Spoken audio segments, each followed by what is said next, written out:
up? It's A Wee Natter. I'm Marc Steele, and across the table from me is... Jenny Steele. And we should have been joining you on the week when football is so dead, so the sport of football is so dead, that a hearse ended up on the pitch in Gateshead.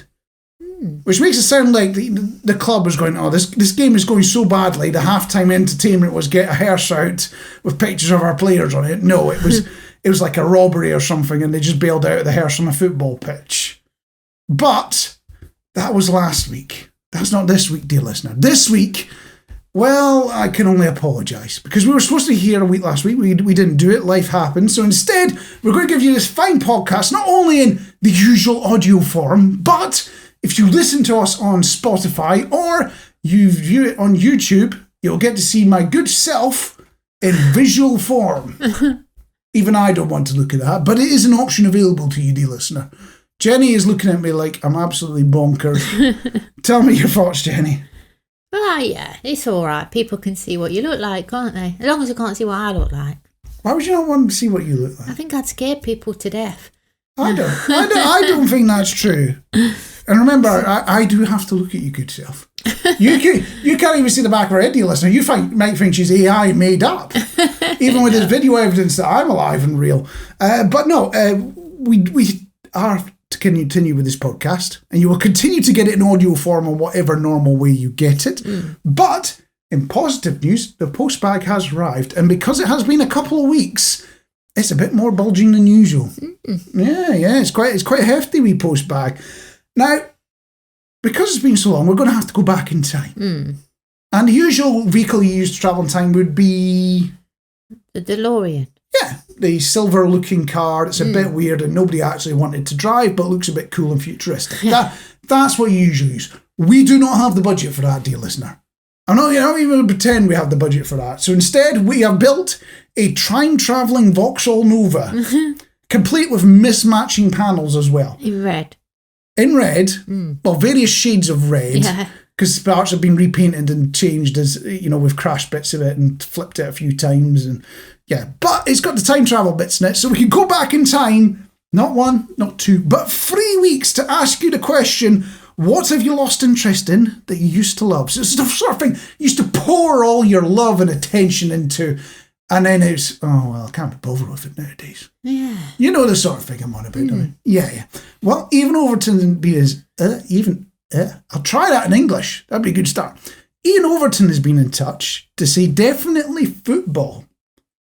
Right. I've never liked football. Well, I'm not a big football fan, I'll admit. The last time I went to see a game was with the Pars, which you, dear listener, probably haven't even heard of the Pars. It's Dunfermline Athletic, playing the Scottish Premier League, which is like Sunday Division in England or something like that. It's sort of equivalent skill sets. And that was decades ago now. I still lived in Scotland at the time, let's put it that way. So yeah, Ian Overton saying definitely football. The only time we really talk about is how drab the game has become. Our cats are far more interesting, which gives me a cunning idea, because it is the gap in the football season between the old season and the new one. They get a little summer holiday, don't they? Yeah. So I've been thinking about how could we combine cats, which is what he's talking about, and football. Kitty football. Yeah. So you get 11 cats on each side of the pitch, you put a football in the middle, and if any of them score a goal, they're the absolute winner of the game. Sounds very simple, doesn't it? Yeah. So it's going to go one of two ways when we do that. One of them is absolutely nothing happens, or the second one is they chase it around a bit, and then they do the bum shake thing, which if you don't have a cat, will make absolutely no sense. Go, why would a cat shake its bum? And it's to do with when they attack prey. So whether it's a toy or a real critter or whatever, they need to make sure it's definitely no longer with us, I think is the polite way you put it, isn't it? Yeah. So they need to have that assurance. So what they do is they'll bat it around a bit, and then they'll flip round and then slam their bottom into it at a rate of knots. It's just bang! And then when they get down, they go from side to side. Yeah. Just to make sure it's definitely no longer... So I imagine they'd be doing that with the football as well. That's how I think it will go down. So we've gone back in time 3 weeks. We're going to go forward in time to 2 weeks ago now. So get back into our Vauxhall Nova, move up the road a little bit, 88 miles an hour, which would be an impressive speed to get it to. It would. But to be fair, I did manage to get an old Nissan Micra to 90 once. Oh, wow. It felt like it was rattling apart and falling apart. And I should probably say it definitely didn't happen on a motorway in Britain. Honestly, it didn't happen there. But it was kind of funny because it was a van that he was going 65. So he goes to overtake and he's going, oh, I'm not getting overtaken by a Nissan Micra. So he speed up. So I pull back in, he slows down. Come out again, speed up. We get up to 80, we get up to 90. My car's jumping around all over the shop, just about staying on the road. So I'm like, oh, forget it. And I get off at the next service station, have a drink or whatever it is, get back on the road, and about half a mile down the road, he's pulled over by undercover police. So I'm guessing he played the same game with somebody else and learned the hard way it's not a good game to play. But anyway, yes, going to 2 weeks ago, we asked, what have you owned that you look back on now as, well, uncool? You're going to go, oh, did I really have or do one of those? Yes. So Slap-Ups has been in touch saying, sadly for me, it's the period when I went out and about with my trackadax, that's tracksuit pants, tucked into my socks, which were fluoro and different colours, like one yellow, one pink, and orange and green. Mm-hmm. Fluorescent, which means when the police are chasing you, they don't even have to try. They just travel in the direction of the blinding light and they will catch you when you've been shoplifting. It's brilliant planning there. Now, here's a little pro tip that I learned, right? Talking about tracksuits. I had a workplace once where they suddenly decided that we were going to have uniforms. They decided, we are going to have uniforms. It's going to be branded. It's going to happen. We then pitched back to them, wouldn't it be great to have branded shell suits? They decided it wasn't a good plan. So there's your pro tip. If your employer's going to turn and say you need to wear a uniform, pitch branded shell suits, see how it goes. It'll go one of two ways. One, you'll be lucky like us and you won't have to wear a uniform. Or number two, you will be running around in a shell suit and then everything you touch will get zapped with static electricity. Nice. So you go to meet a customer or something and bzz. Yeah. Or you go to lift the telephone and bzz. Or you go to type something in a computer, bzz. And you'll destroy so much equipment they'll give up on it. That's how you got to look at it. That's the cunning plan. That's thinking ahead, that one. Also being in touch is Matthew Summer saying, my guitars, which are gathering dust. Not that guitars were uncool. I don't know. Guitars do one of two things. They either gather dust or they play Wonderwall. I've never seen a guitar do anything else. That's all they ever do in the world. But Matthew Summer is saying how he strutted about on stage and thought, I'd be a rock star one day. He'd be a big performer, be a rock star while he was in band when he was younger. Oh dear, which is reminding me, I need to go book some keyboard lessons. I'm not talking about like computer keyboard, because that would be a bit weird, a bit strange. Why would you need lessons for a computer keyboard? Yeah. I'm talking about the Casio special that you can then get your 10 quid from the Working Man's Club at the weekend. It's one of these things I've been meaning to learn. I actually started to learn on my own from a book. Got as far as a bad rendition of Greensleeves and kind of gave up. So I think I need something a bit more organised, a bit more. So what's going to happen now, dear listener, is now that I've said it out loud, I will forget about it for 6 months and then I'll pop back into mind and go, oh yeah, I need to go back, book some keyboard lessons. And then I'll never get around to it. I'll just go around in a cycle like that. And yeah, I just need to get on top of it. I need to sort my life out. That's what it is. Also be in touch saying Ian Overton. I don't think he got in touch saying Ian Overton. Even Overton got in touch saying, my entire wardrobe before I met my wife. Now you see, there is a trick. And my trick is to dress as the generic over 30s gentleman. In Britain, that consists of the uniform, which is a checked shirt in blue, black or red. That is your entire choice of colours, and you wear plain trousers and shooters with it. The problem is that everyone that you bump into that's in the same age bracket wears the same 3 shirts from the same 2 shops. You can literally go into, oh no, we've worn the same thing. Oh no, we've worn the same thing. Kind of like, it's supposed to be a thing where women get upset that they're wearing the same dress. I don't think that's true, but it's one of these tropes, isn't it? Yeah. If that applied to men, it'd be a disaster. We wouldn't go anywhere because we all wear the same 3 shirts in the same 3 colours. We'd be in real trouble. Age has also been in touch saying, back when I was younger and somewhat more daring. I'm imagining he's going all Evel Knievel here. You're going to jump off of something to go over something. I'm not sure that's the fact, but that's the image I'll go with in my mind. So back when I was younger, somewhat daring, and also with short hair. I thought I was the coolest thing when I only got one side of my hair shaved and wearing 2 cross earrings, so I could say I've been double crossed. Boom, boom, like Basil Brush did. When I hear about the shaved up the sides, the only haircut I've got in my mind at the moment is the broccoli haircut, which seems to be very popular. And that is, you look like a sprig of broccoli because you've got the smooth sides and then the curly on top. I'm never going to do it, but that is what I picture in my mind when I hear people talk about haircuts like that. And finally, on a completely different topic, Cheryl's been in touch saying, I eat my pizza with a knife and fork if it's a bit hard. That mean burnt? That's how I deliver my pizzas. What I tend to do is I put them in the oven, forget about them, and then it's charcoal. And I guess I could then argue it's a good reason to eat it with a knife and fork. But even if I do manage to remember it and get it out before it's charcoal, I'll still occasionally eat a pizza with a knife and fork. I don't know whether that's a normal thing, a posh thing, a weird thing. I'm trying to get a picture of it. So there's at least one other person that does it. And on that positive note, let's have a wee natter.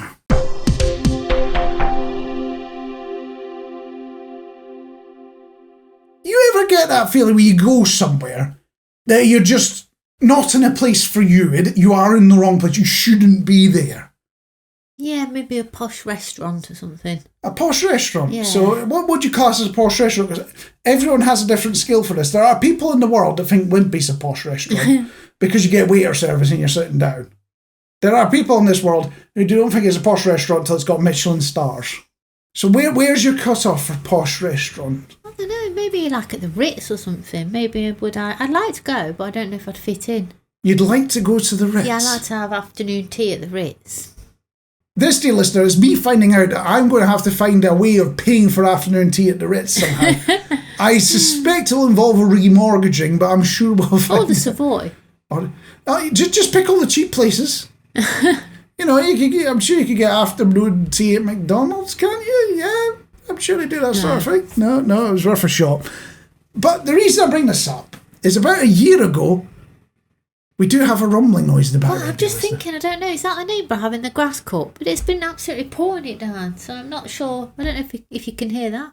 The engine has just stopped. I'm guessing, dear listener, because Jenny's right, it has been absolutely pouring these last couple of weeks, which if you're in Britain, you already know that because you've been watching the news and seeing everywhere else has got sunshine and we don't.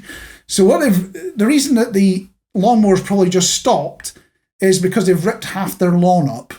And the lawnmower's just completely enveloped in ripped up grass. Probably. Yeah. Tyre marks all over the grass. Well, indeed. And talking about tyre marks and grass, the place that I fell out of place, and it was a work due about a year ago, a previous employer. And it was one of those things where they have a summer get-together, they'll put some food on, a bit of entertainment, and it's supposed to be, building team bond and all that kind of stuff.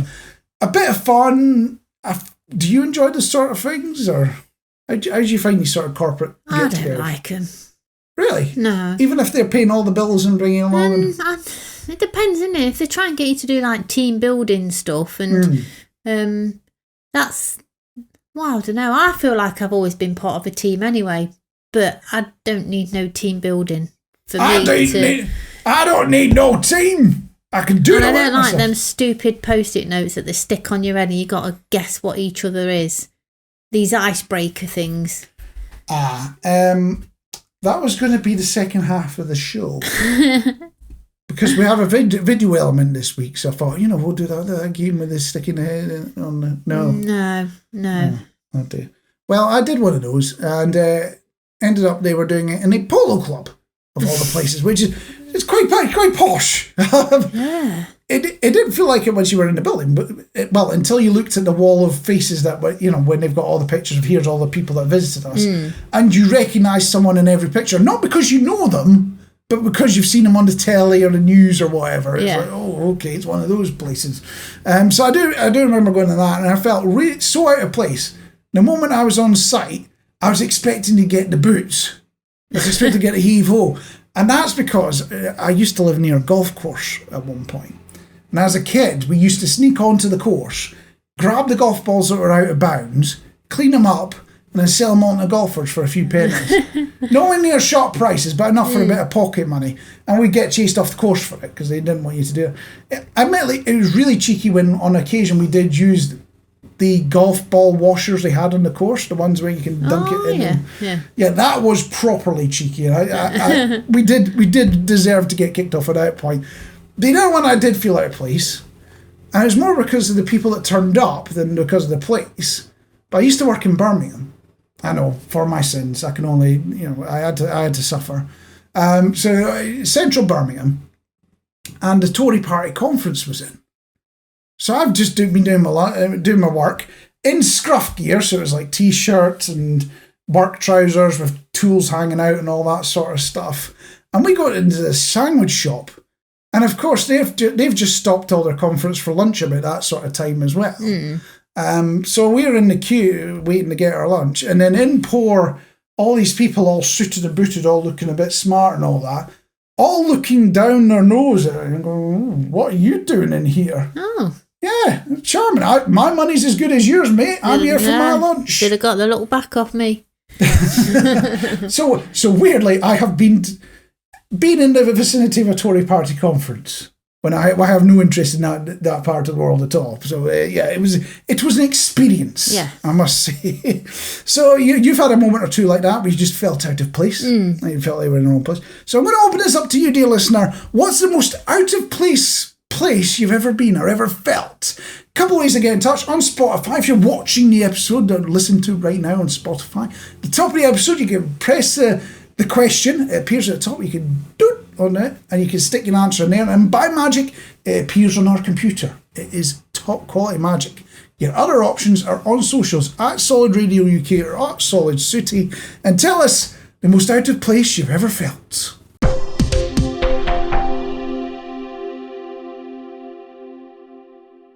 I have some old, because it's a few weeks ago now, but very big news for you. What do you think it is? You made me a cup of tea. I have not made Jenny a cup of tea, dear listener. That is not the news. But it turns out Victoria, that's the area in Australia, not a person. Be a bit strange to just go Victoria and then not say who it is. So we're talking about Victoria, Australia. Have pulled out of the Commonwealth Games. Yes, why? Well, I guess it was a money thing, if I remember correctly. But it did get me wondering, why are the Commonwealth Games still a thing? Because, you've got the Olympics. They're every 4 years. And then the sort of Commonwealth Games come in the 2 years in between, don't they? Yeah. Yeah, but it's only certain countries that have been in the... So it's basically only countries the UK has invaded at some point. They've pretty much all declared that, that they're no longer part of the British Empire now, because to be quite frank, it's no longer a thing and no longer should be a thing. But you sort of said, why is the Commonwealth Games still a thing? Because it is viewed, it shouldn't be like this, but it is viewed by a lot, I'd imagine even as sports people it's like a trial shot at the Olympics. You've got more chance of getting in the Commonwealth than you do the Olympics, because it's a much smaller competition. So it got me thinking, if it is available and anyone can host it, we should host it in the East Midlands. Oh. And we have all the top sporting venues, including a swimming pool that's not quite Olympic standards. Not quite Olympic standard. You think I'm making it up, dear listener. Even Jenny thinks I'm making it up, but the swim baths down the road here have been made smaller than Olympic standard. We're going to be Olympic standard. It's smaller than Olympic standard, so it wouldn't nick events off of another swimming pool further down the road. Oh, is that why? Yes. So they made the swimming pool nearest us smaller so that it couldn't happen. Oh.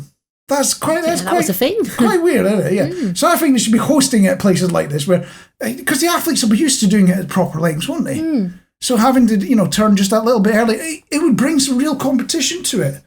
And if we're going to go into the real competition bit, pro sport can be a bit boring, can't it? You watch them all doing whether it's the swimming or the running or whatever it is, they all do it fairly quickly and they all do it fairly professionally, and not much happens. Unless there's like a crash or something, which is a bit bad. You don't want that to happen. So I think there should be two things. One, we need more Eddie the Eagle type stuff.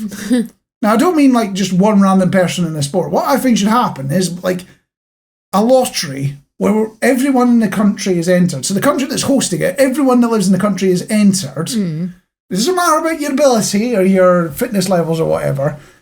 Everyone's entered, and then you're picked out of a ballot and told, right, you're doing the 500 metres dash or whatever it is, or you're going to do shot put or whatever. And you have to do it alongside the serious athletes, just so we can get a benchmark of what, human endeavour is versus what people like my good self who eat too many pies can do. I'd love to see that. Barry from Eastwood gets selected at random, has a go. And you see him up against, Usain Bolt. That would be amazing, wouldn't it? Just to get an idea just how fast they go, how good they are. Although that does remind me, my brother once, because this was with the air cadets. This is a very long time ago now, do listen. But we got dragged to some sports event, which I was, admittedly, even as a kid, I was a bit chubby. I was no good at it. And my brother was slightly better, but he got dragged along as well. And we were forced to partake in all these different track and field events. And one of them was the discus. So that's the one where you get the disc-shaped thing, you spin around in a circle, and you let it go. And what happened is the judge only stood about 5 metres away. Because he's like, these kids have never done it before, no idea what they're doing, and the best they'll do is maybe lob it just beyond their reach. Because it's quite heavy, it's quite complicated. Yeah. So it does that, and it comes up to my brother's turn, he spins himself up, gets the speed up, launches the discus. Now, it wasn't Olympic level or anything like that, but he launched it with a bit more vigour and force than a lot of the other kids did. And he ended up hitting the shins of the judge who'd stood too close. And he got disqualified for that. That's not fair, is it? That's outrageous, because the judge was standing there. Yeah, so there you go. But if that's one category, the other category I'd love to see, so we've got amateur hour, I'd love to see the completely roided out, open, you can go nuts with whatever you want to do, the limits of body science, medical science, whatever. That... Well, I was about to say a lot of professional sports. Some professional sports have been like that in the past. I think cycling's the famous one, isn't it?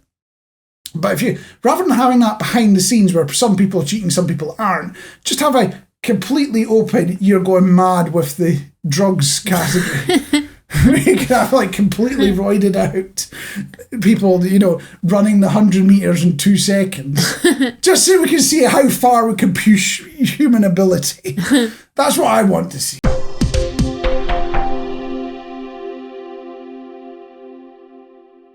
So I hate to hit a bum note here, dear listener, but I got news on the internet, on Facebook, as you do these days. I learned that somebody I used to know, haven't spoken to them in years, don't really know much about them nowadays, just see the odd post on Facebook every so often. Yeah. Last properly interacted with them maybe a decade or two ago. It's that kind of thing. Somebody I used to know that is younger than me passed away this week. And it starts making you question your own morality a bit when you start to see that, isn't it? It's like, oh my God, and there's, so you start getting to the point where every twinge that you have in your body, you start whittling, oh my God, is that me going to go as well? And you get over it quick enough, but that's something you got to go for.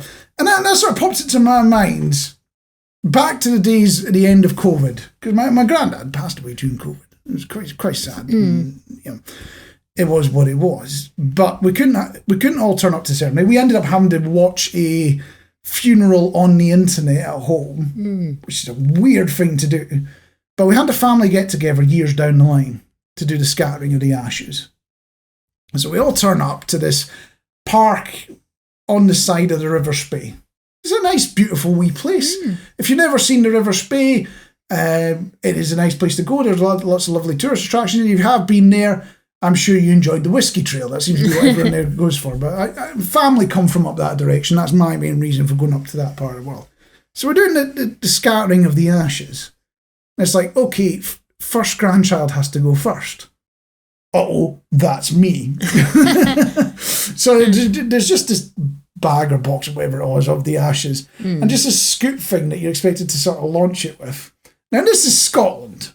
It was a sunny day, which does occasionally happen. It's a rare thing.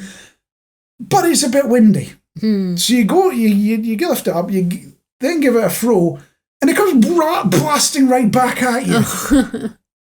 I'm sure everyone has done that that's been involved in ashes scattering, had some blast back. And it's not the most joyful thing in the world. But you're then sitting there going, I need to get it off and all that, and you need to clean up. And so it got me wondering, is there a better way of doing these things? Is there a better way of scattering ashes? You still want it to be toned down enough that, it has the seriousness of the ceremony. It does have that moment to it. But I've come up with a new invention, and it's tweaking a confetti cannon. Like they use at shows and things like that, when they'll stand in front of the crowd and then they'll load it up with confetti and then poof, and it sprays it across the... Maybe you need one of those that it plays the funeral march. Out flies Nana. It's how she would have wanted to go, with a bang. I don't see what the problem is. And if we're touching on inventions, I came up with another one. So that is not my first invention, dear listener. It's nowhere near my first invention. But a couple of weeks ago, Samantha Palmer was in touch, asking for a way to get the dregs out of the cat food bags. Yeah, the pouches. Which might apply to dog food as well. So she sent a message saying, please say thank you to Mark for his suggestions for opening cat food. So I came up with a number of options. If you want to see what they are, go back a couple of episodes. And I have to say, I wasn't too keen on the exploding pouch idea. Samantha, we need to have a word about that. As I've just decorated the kitchen. However, Misty will be intrigued to see how the Mangle pasta machine toothpaste squeezer hybrid develops. It is something I'm working on. Although I think it was Dunelm or something like that the other day, and they genuinely have a toothpaste squeezing machine that you can buy now. I didn't see that. Yeah, it's in the bathroom. So for people who obviously don't understand, you could just roll it up and squeeze it at the end. They've got a dedicated machine for it. Oh, so just make it. Get a couple of them so you can sort of chop them in half and glue them together and make a bigger one. And that's the invention. So I will now go and build that for you, Samantha. We'll see how it goes.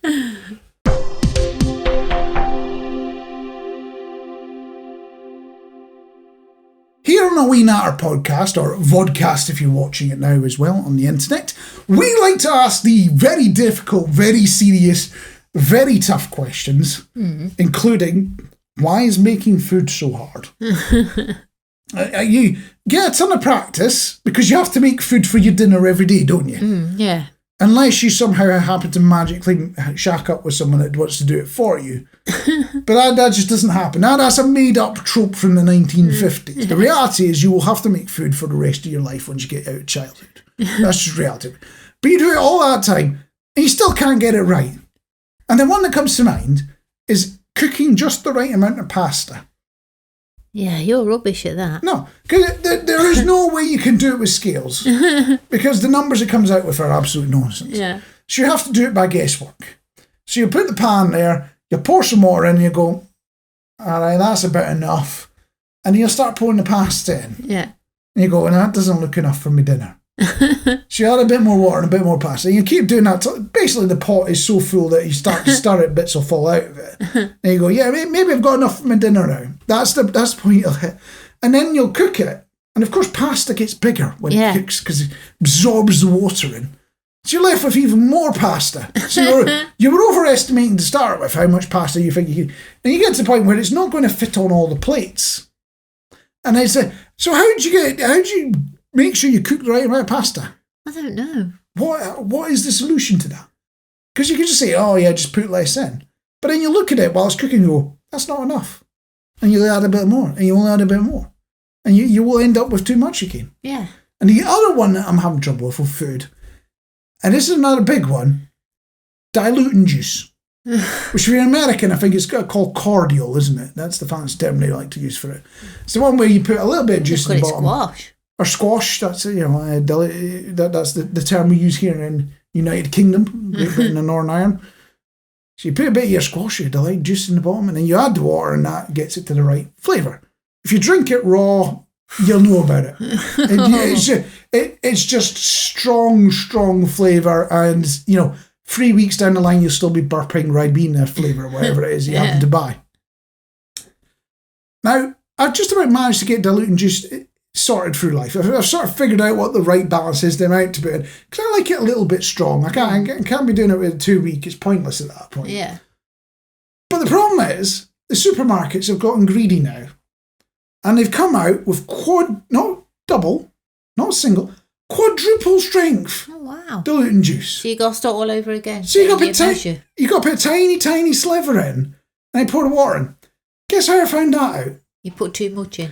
I didn't realise it was quadruple strength. I put in normal amount, poured some water in, and my mouth just went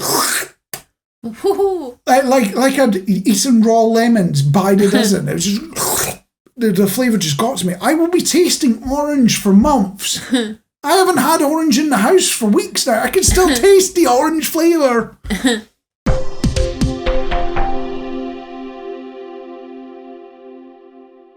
That was unfortunately a wee natter. I was Marc Steele, and across the table from me was Jenny Steele. And we can only apologise, dear listener. But if you did happen to enjoy what you've just heard, or viewed, as you can do on the internet nowadays, because it's the high technology we have, if you enjoyed it, one of the things I want you to do is, whatever platform you're on, remember to hit that subscribe button. And what happens then is some internet pixies get involved. And when this gets...